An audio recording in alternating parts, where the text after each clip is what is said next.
Hello, this is my piece to camera that I try and do every week called Arts Alive. It's me talking in a very relaxed way in my studio or sometimes out on location about art, about my art, about art in general, about whatever comes up, the sort of thing that would happen if you came over and had a cup of tea with me.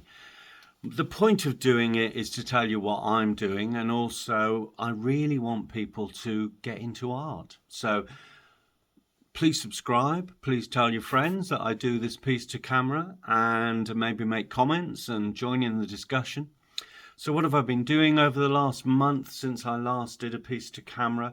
Well, I've done two massive paintings. One in Manchester city centre, which was 22 metres high at its highest point. It's a poem. And loads of flowers around the bottom for a sort of eco-friendly hotel they're going to build, which will be zero carbon and all that sort of thing.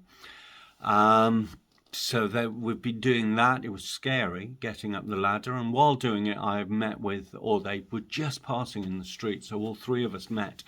Me, Ben, who does sketches, who's amazing, look him up, and Quebec, amazing again. He was out doing mischief, sticking things up, doing street art, and we talked about maybe collaborating or doing a show together. I'm sure we will, because we communicate on Instagram, and obviously here where we met up just by chance. It was fabulous. I'm really big fan of the Manchester artists, and one of the people I'm the most a fan of is Mike Brown, the painter.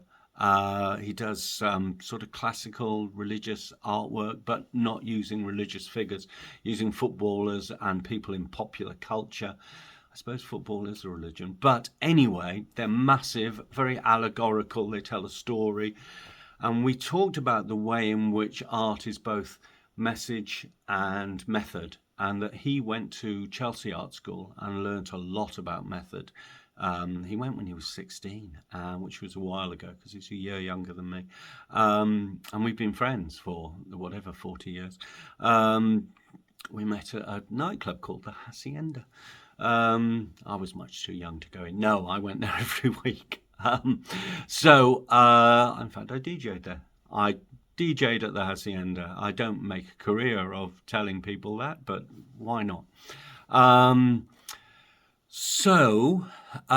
He sort of started with the method of painting, and he's great with that, with oil paintings and big canvases and all that, and then has moved on in his career to be thinking about the message. I started with the message, the conceptual art, studying at Goldsmiths University, and have grown into the method, grown into the aesthetic, taught myself or taken advantage of being able to practice and keep on making art, wall art and printing and everything else.